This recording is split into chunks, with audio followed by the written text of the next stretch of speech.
Sophia Martinez wiped the sweat from her brow as she walked across the dusty training ground at Fort Braxton. The morning sun beat down mercilessly on the military base, but she barely noticed the heat. Her focus was entirely on the sniper rifle, range ahead, where a group of elite marksmen had gathered for the quarterly competition. At 26, Sophia stood just 5 feet 4 inches tall, with shoulder-length dark hair pulled back in a practical ponytail.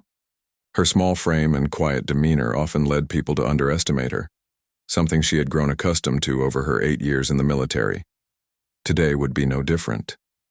Well, look who decided to show up, called out Sergeant Jake Morrison, a burly man with arms like tree trunks and a permanent sneer. He was considered the best sniper in their unit, holding records that had stood for 3 years. Didn't know they were letting the office workers join the real soldiers today. The other men around him chuckled, their laughter echoing across the range. Sophia had heard it all before. Despite her proven track record in combat zones and her technical expertise with long-range weaponry, many of her colleagues still saw her as an outsider in their boys' club. Maybe she's here to take notes for the real shooters, added Corporal Danny Chen, adjusting his baseball cap with a mocking grin. Someone's got to document how it's really done. Sophia said nothing. She never did when they started their routine. Instead, she walked calmly to the equipment station and began inspecting the available rifles. Her hands moved with practiced precision as she checked each weapon, feeling their weight and balance. These men didn't know that she had spent countless hours studying ballistics, wind patterns, and atmospheric conditions. They didn't know about the late nights she spent in the simulator, perfecting her technique when the range was empty. The competition was straightforward. Each participant would have 3 shots at targets positioned at 1,000, 1,500, and 2,000 meters. Points were awarded based on accuracy, with bonus points for hitting the center ring. It was a standard test that most of the unit had participated in multiple times. "Ladies first," Morrison said with exaggerated courtesy as Sophia approached the firing line. "Though I suppose we should call it beginners first in your case." The gathered crowd of soldiers erupted in laughter again. Even some of the officers observing from the shade seemed amused by the ongoing joke. Sophia had become something of entertainment for them, the small woman who thought she could compete with the big boys. What they didn't see was the fire burning quietly in her eyes. Every insult, every dismissive comment, every patronizing smile had been fuel for her determination. While they were at the base bar telling stories about their past glories, she was studying weather patterns and trajectory calculations. While they were sleeping in on weekends, she was at the range before dawn, working on her breathing technique and trigger control. Sophia selected a standard-issue M24 rifle, the same weapon the others would use. She settled into position, adjusting her body alignment with movements so subtle that most observers wouldn't notice them. The first target stood at 1,000 meters, a distance that separated good shooters from great ones. The wind was gentle but inconsistent, shifting slightly every few seconds. Sophia closed her eyes briefly, feeling the air currents against her face. She had learned to read wind like others read books, understanding its language of pressure and movement. "Take your time, sweetheart," Morrison called out. "We've got all day." Sophia opened her eyes and peered through the scope. The crosshairs settled on the target with steady precision. Her breathing slowed to a controlled rhythm, each exhale bringing her closer to the perfect moment. The world around her faded away, the jeers, the heat, the pressure, until there was nothing but her, the rifle, and the distant target. The shot cracked across the range like thunder. Through the spotting scope, the range officer called, "Out, center ring, perfect shot." A murmur ran through the crowd. Morrison's smirk faltered slightly, but he quickly recovered. "Lucky shot. Let's see if she can do it twice." The second target at 1,500 meters presented new challenges. The distance made wind drift more significant, and the smaller target demanded even greater precision. Sophia made minute adjustments to her scope, calculations running through her mind like a computer processing data. This time she didn't close her eyes. She had found her zone, that perfect state where everything clicked into place. The rifle felt like an extension of her body, responding to her slightest movement. She could feel her heartbeat, timing her shot to fall between the steady pulses. The second shot echoed across the range. "Center ring again," the range officer announced, his voice carrying a note of surprise. The laughter from the crowd had stopped. Morrison was no longer smiling. The other competitors watched with growing attention, as this woman they had dismissed was performing at a level none of them had expected. "Two lucky shots," Chen muttered, but his voice lacked conviction. The third target at 2,000 meters was where most shooters started to struggle. At that distance, even the smallest error in calculation or technique could send a bullet completely off target. The air shimmered with heat waves, creating additional challenges for accurate shooting. Sophia took longer with this shot, making careful observations of the wind flags positioned at various distances downrange. She adjusted her scope with minute precision, each click representing calculations that took into account air density, temperature, and the Coriolis effect. The crowd had grown silent, watching this unexpected display of skill. Even the officers had moved closer, their casual interest replaced by genuine attention. Morrison stood with his arms crossed, his face a mask of forced indifference, but his eyes betrayed his concern. Sophia settled into her firing position one final time. The distant target looked impossibly small through her scope, a tiny circle that demanded perfection. She controlled her breathing, slowing her heart rate through techniques she had learned from studying Olympic marksmen. The shot rang out, and for a moment, time seemed suspended. The range officer peered through his high-powered spotting scope, taking longer than usual to make his call. "Center ring, 3 perfect shots." The silence that followed was deafening. Sophia stood up slowly, shouldering her rifle with the same calm precision she had shown throughout the competition. She looked at Morrison, then at the others who had mocked her, but her expression showed no triumph or vindication. She had simply done what she came to do. "Your turn," she said quietly to Morrison, her voice steady and professional. As she walked away from the firing line, whispers followed in her wake. The woman they had dismissed as a pretender had just delivered a flawless performance under pressure, hitting 3 consecutive bullseyes at distances that challenged even experienced snipers. Morrison stepped up to the firing line with forced confidence, but Sophia could see the tension in his shoulders. The man who had been so quick with jokes moments earlier now faced the pressure of following a perfect performance. The gathered soldiers watched expectantly, their earlier amusement replaced by genuine interest in the unfolding competition. "Just a warm-up round," Morrison announced loudly, trying to recapture his earlier bravado. "Time to show how it's really done." He settled into position with the practiced movements of an experienced marksman. Morrison had earned his reputation through years of solid shooting, and his technique was textbook perfect. The first shot at 1,000 meters hit near the center of the target, earning approving nods from the crowd.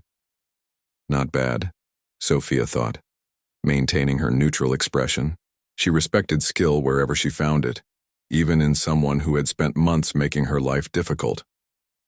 Morrison's second shot at 1,500 meters also found its mark, though not quite as precisely as his first.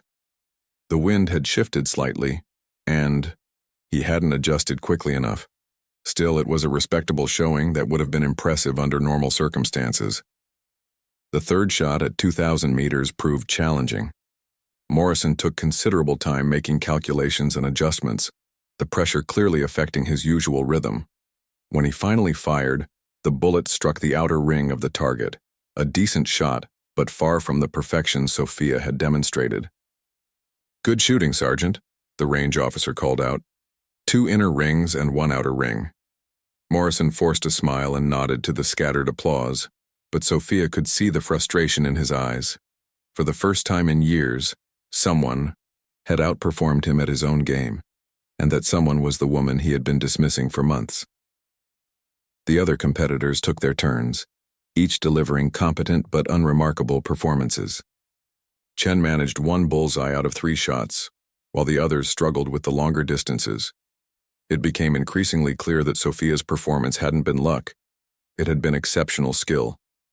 Captain Rodriguez, the unit commander, approached Sophia as the official competition concluded.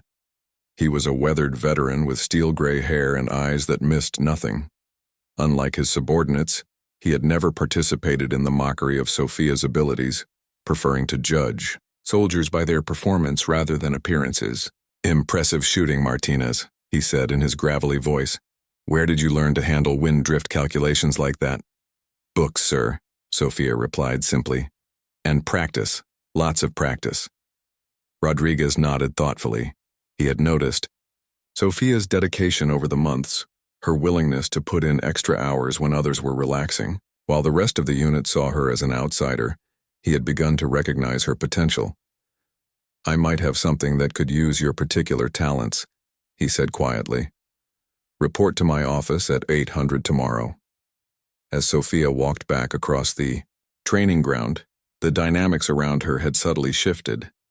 The open mockery had stopped, replaced by curious glances and whispered conversations. Some soldiers nodded respectfully as she passed, while others seemed to be seeing her clearly for the first time.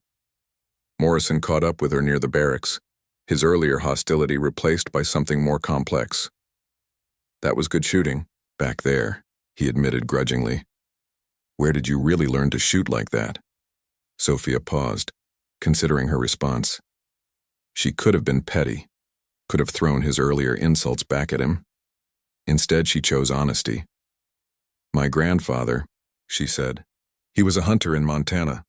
Started teaching me when I was 8 years old. He said shooting wasn't about strength or size.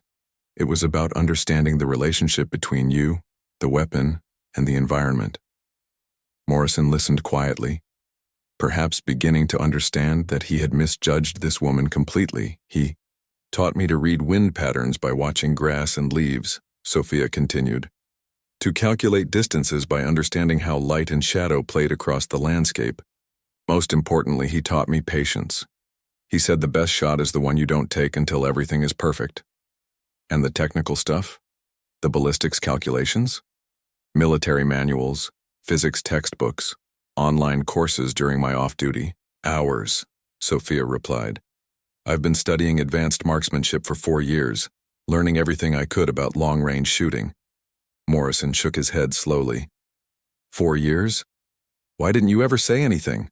Sophia gave him a look that carried the weight of months of dismissive comments and condescending attitudes. "Would you have listened?"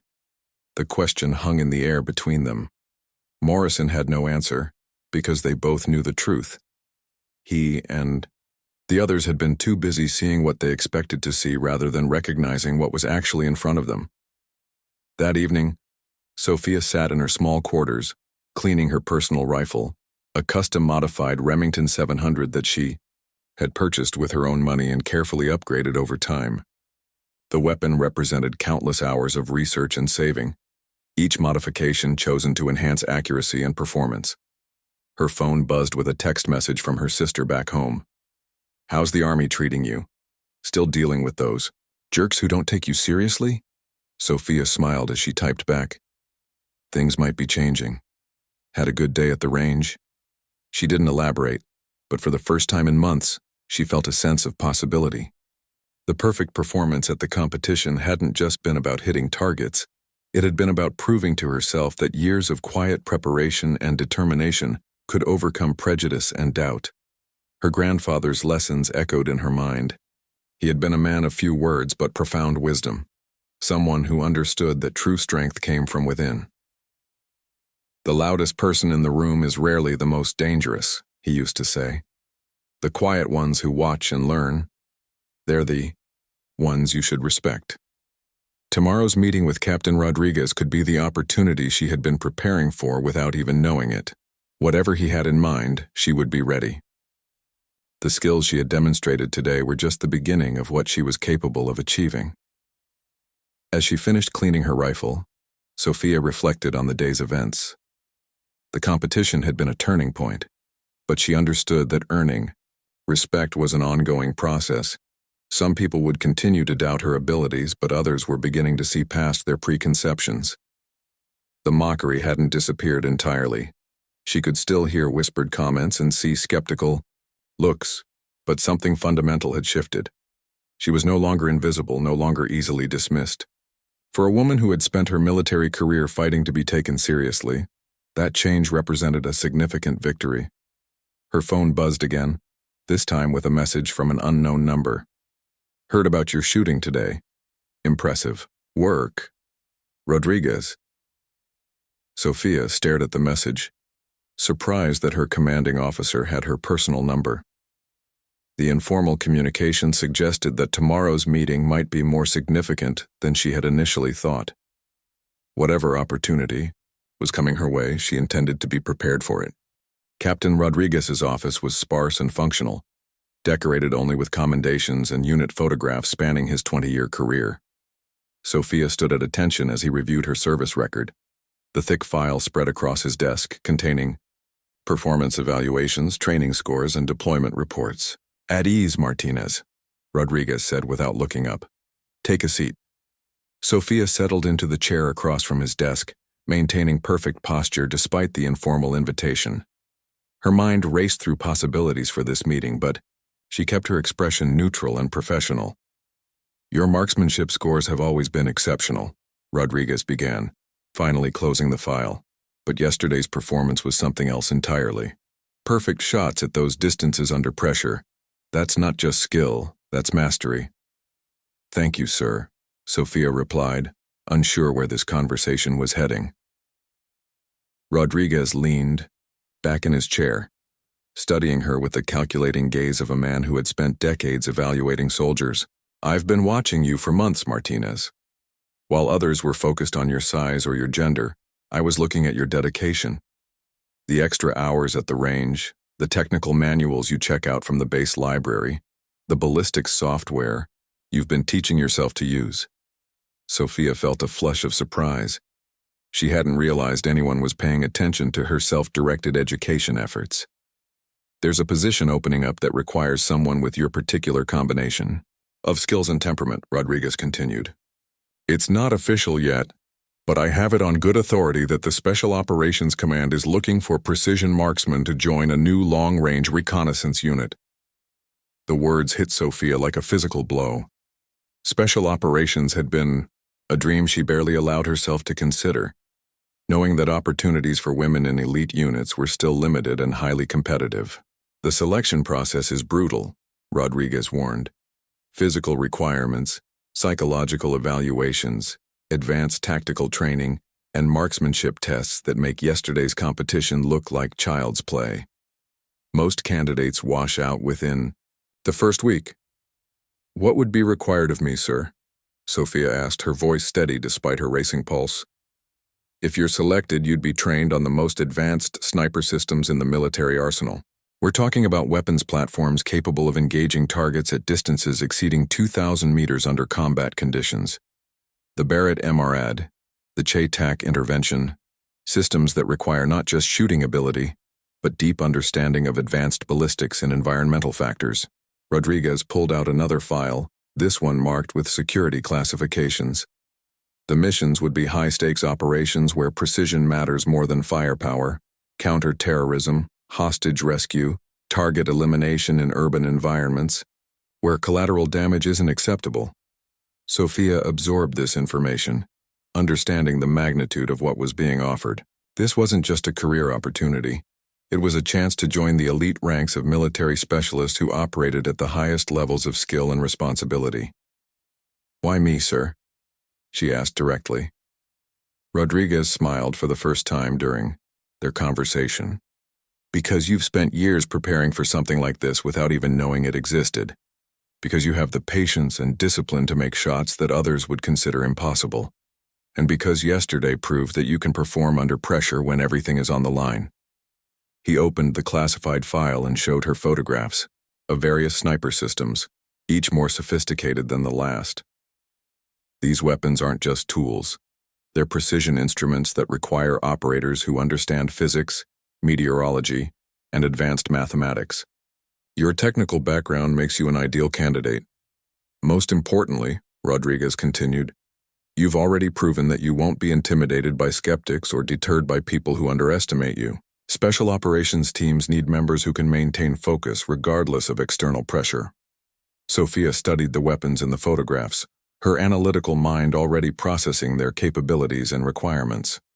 The Barrett MRAD particularly caught her attention, a modular rifle system designed for extreme long-range precision shooting. "What's the timeline, sir?" she asked. "Selection begins in 6 weeks. If you're interested, I'll submit your name along with my recommendation. But understand this, once you enter that program, there's no backing out. You either succeed at the highest level, or you wash out completely." The weight of the decision settled on Sophia's shoulders. Success would mean joining the most elite ranks of military specialists, operating with equipment and in situations most soldiers never experienced. Failure would mean returning to her current unit, with everyone knowing she had tried and failed to reach the next level. "I need to know your answer by the end of the week," Rodriguez said. "This isn't the kind of opportunity that comes around often." As Sophia left the captain's office, her mind was spinning with possibilities and concerns. The logical part of her brain cataloged all the reasons why pursuing this opportunity made sense. It aligned with her skills, provided the challenge she craved, and offered the respect she had been seeking. But another part of her wondered if she was ready for this level of responsibility. Special operations missions weren't training exercises or competitions. They were life-and-death situations where her performance could determine the success or failure of critical operations. She spent the rest of the day researching everything she could find about special operations sniper programs. The physical requirements were demanding but achievable with proper preparation. The psychological requirements emphasized mental toughness, decision-making under pressure, and the ability to operate independently for extended periods. That evening, she called her grandfather in Montana, the man who had first taught her to shoot on hunting trips through the Rocky Mountains. "Grandpa, I've got an opportunity," she began, explaining the situation in general terms without revealing classified details. Her grandfather listened quietly, asking occasional clarifying questions. At 78, he was still sharp and thoughtful, a man whose opinion carried more weight with Sophia than anyone else's. "Sounds like they finally noticed what I saw in you 20 years ago," he said finally. "The question isn't whether you can do it. You've been preparing for something like this your whole life. The question is whether you want it badly enough to accept the sacrifices that come with it." "What kind of sacrifices?" Sophia asked. "Elite units operate differently than regular military," her grandfather explained. "Longer deployments, more dangerous missions, less contact with home. You'll be held to higher standards and given responsibilities that most people never experience. It's a calling more than a job." Sophia considered his words. She had joined the military seeking purpose and challenge, but she had found herself constrained by others' expectations and limitations. This opportunity represented a chance to operate at her full potential. "But if you have the chance to use your gifts at the highest level," her grandfather continued, "and you don't take it because of fear or doubt, you'll regret it for the rest of your life." After hanging up, Sophia sat in her quarters, surrounded by the technical manuals and training materials she had accumulated over years of self-directed learning. Every book, every practice session, every hour of studying ballistics had been preparing her for this moment without her realizing it. The Barrett MRAD system Rodriguez had shown her represented the pinnacle of precision shooting technology. Operating that weapon system in combat conditions would require everything she had learned and more.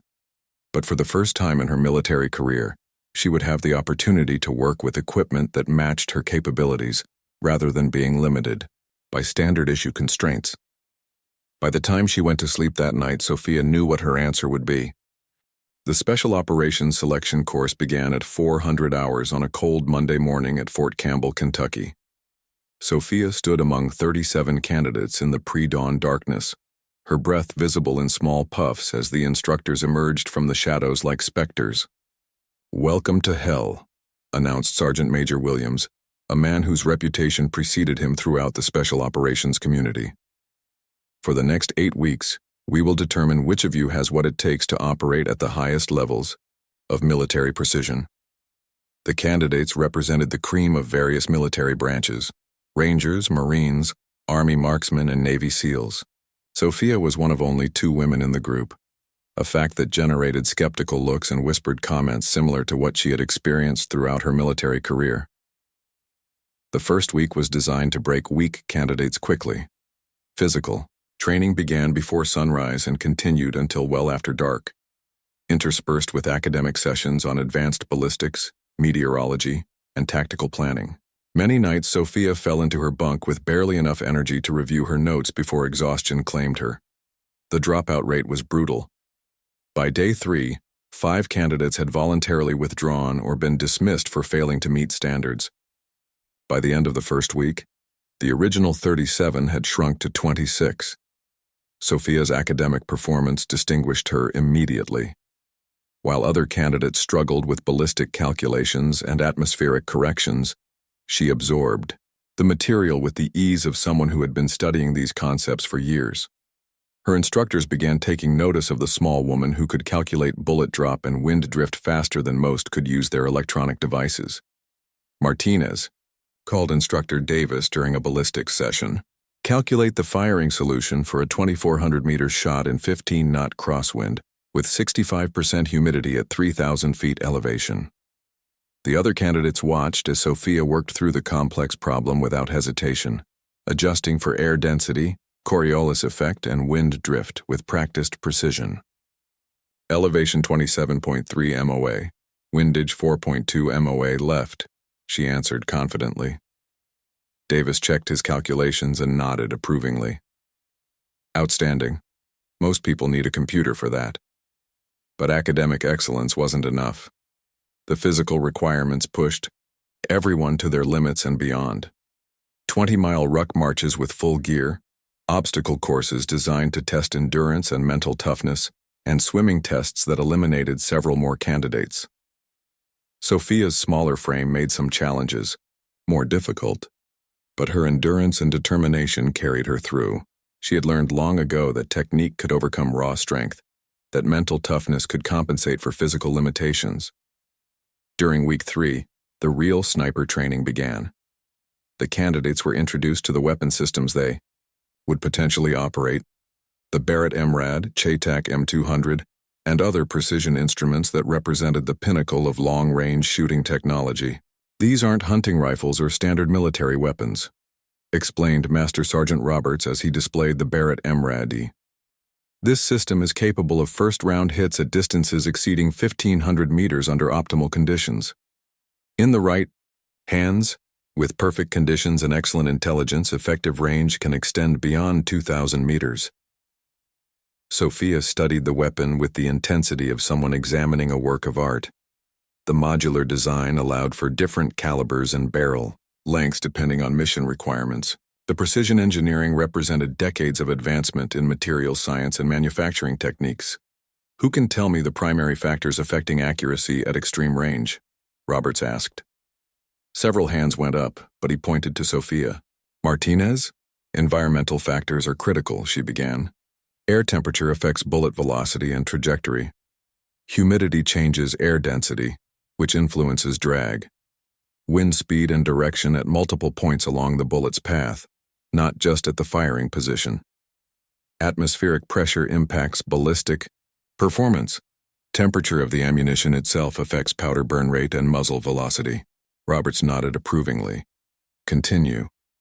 "Shooter factors include proper body position for consistent rifle support, natural respiratory pause for timing the shot, trigger control to avoid disturbing sight alignment, and follow-through to ensure the bullet exits the barrel before any movement occurs." "And the weapon system itself?" "Barrel harmonics, ammunition consistency, scope tracking reliability, and proper zero conformation at various distances," Sophia finished. The other candidates watched with growing respect as Sophia demonstrated knowledge that exceeded what most had learned in years of shooting experience. Her technical understanding wasn't just theoretical, it was comprehensive and practical. When they moved to live-fire exercises, Sophia's performance spoke even louder than her academic knowledge. At 800 meters, she consistently hit targets that others struggled to engage. At 1,200 meters, her shots grouped tighter than the weapon's theoretical accuracy specifications. "How are you doing this?" asked Thompson, a Marine sniper with 10 years of experience. I've been shooting at this level for a decade, and you're outperforming me consistently. Sophia considered her response carefully. I've been studying this for years, but more importantly, I learned patience from my grandfather. He taught me to wait for perfect conditions rather than forcing shots when everything isn't aligned properly. By week 5, only 16 candidates remained. The eliminations were no longer just about physical capability or academic performance. They were about demonstrating the mental resilience and precision required for special operations missions. Instructors introduced stress shooting scenarios designed to simulate combat conditions. Candidates had to engage targets after completing physically exhausting tasks, while being subjected to loud noises, time pressure, and psychological stress.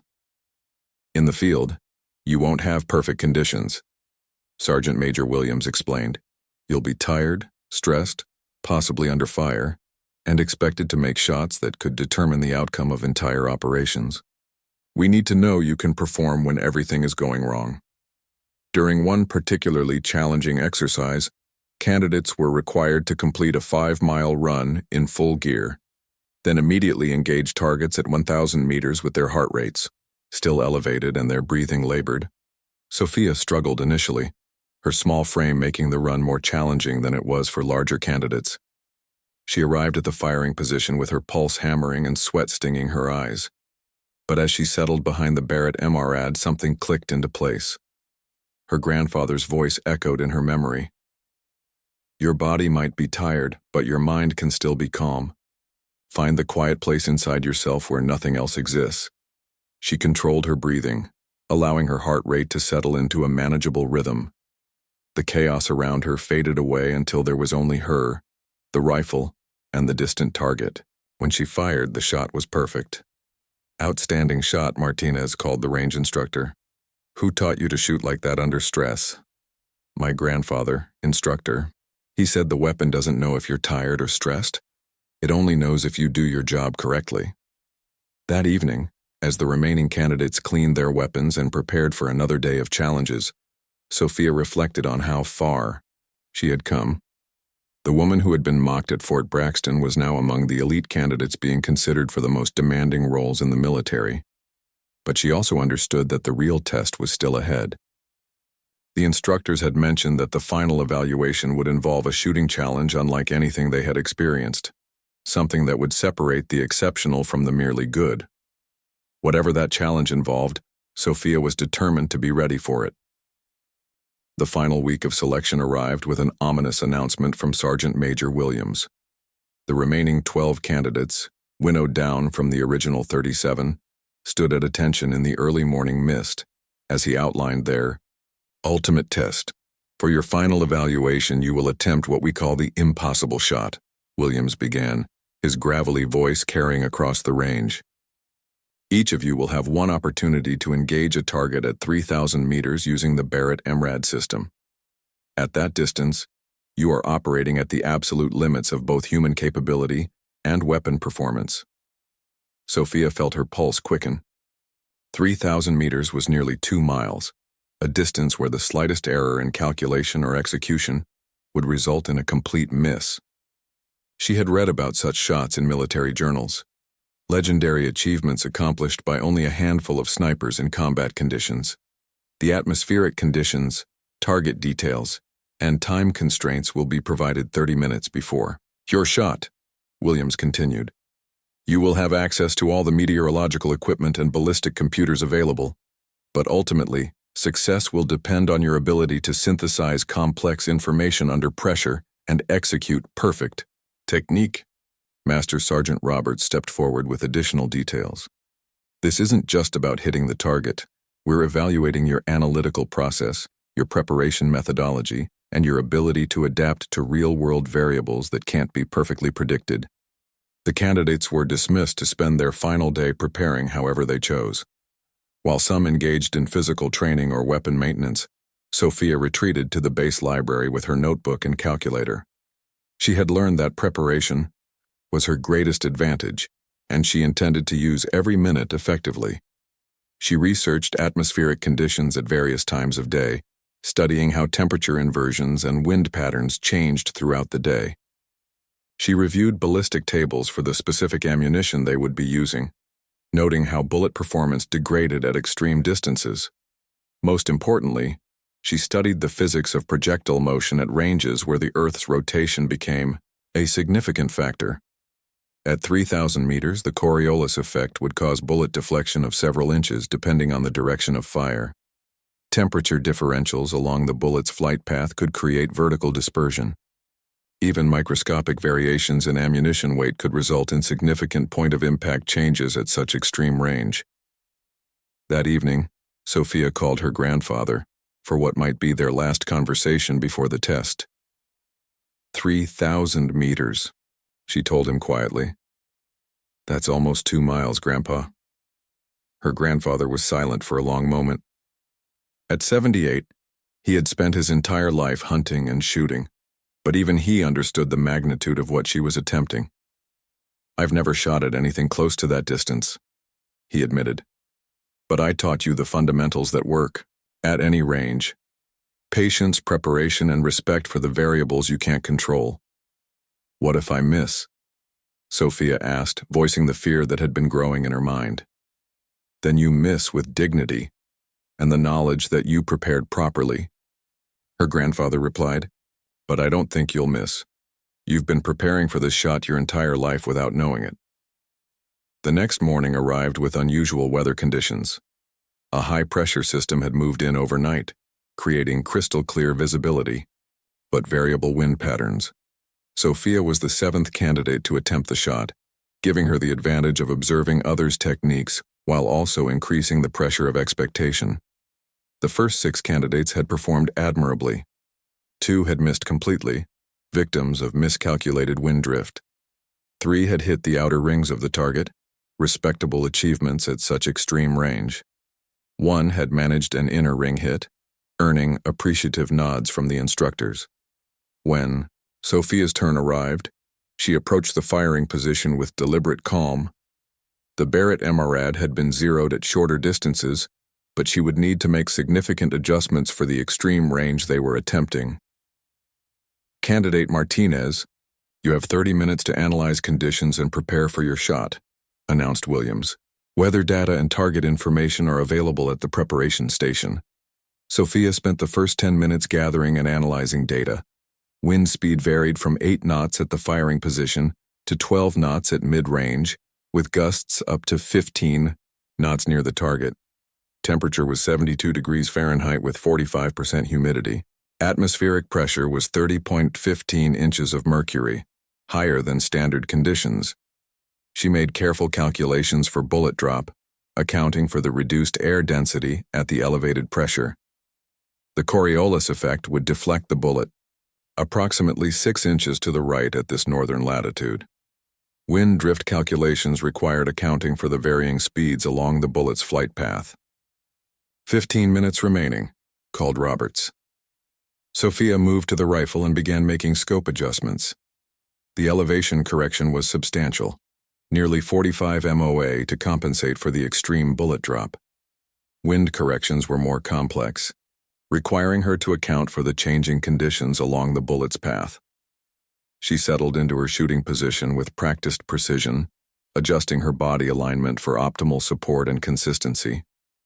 The bipod was positioned to provide maximum stability, while allowing for minor adjustments during the final aiming process.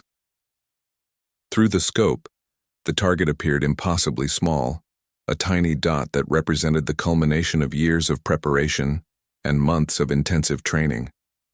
At Icao,